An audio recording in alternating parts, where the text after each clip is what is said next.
रेगिस्तान की तपती रेत पर जैसलमेर का स्वर्ण दुर्ग सूर्य की तरह चमक रहा था। ये केवल एक किला नहीं, राजपूताना की आन बान और शान था।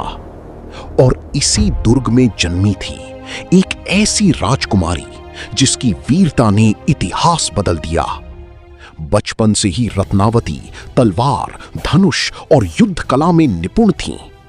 उन्हें देखकर लगता था मानो दुर्गा स्वयं रणभूमि में उतर आई हो। उधर दिल्ली की गद्दी पर बैठा था क्रूर सुल्तान अलाउद्दीन खिलजी।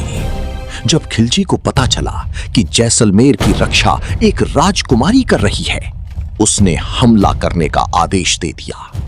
खिलजी का सेनापति मलिक काफूर विशाल सेना लेकर जैसलमेर की ओर बढ़ पड़ा।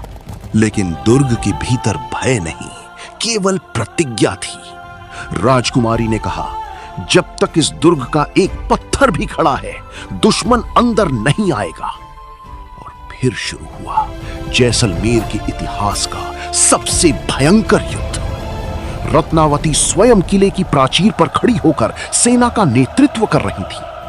दुश्मन दीवारों पर चढ़े, लेकिन मौत बनकर बरसी राजपुताना की तलवारें।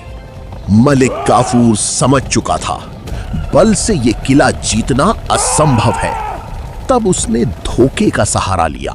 उसने किले के द्वारपाल को खरीदना चाहा, लेकिन वो द्वारपाल राजपूत था।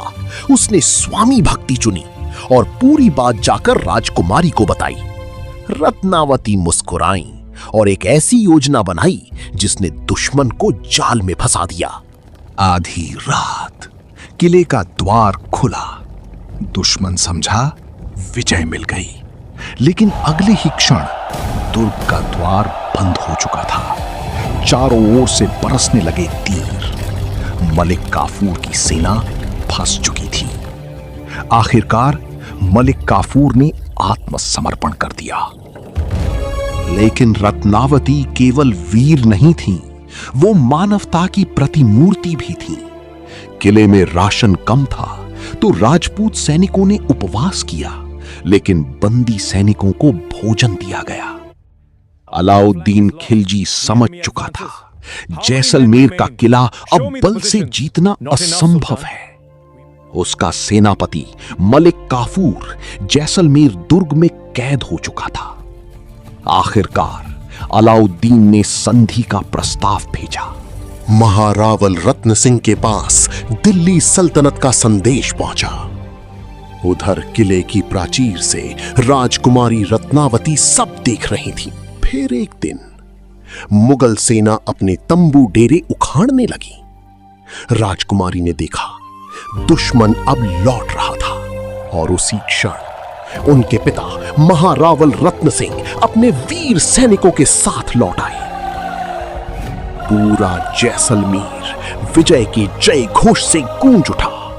फिर वो क्षण आया जब मलिक काफूर को किले से मुक्त किया गया, लेकिन बाहर आते ही मलिक काफूर की आंखों में आंसू भर आए। उसने कांपती आवाज में कहा, ये राजकुमारी साधारण लड़की नहीं, ये तो वीरांगना के साथ देवी भी है।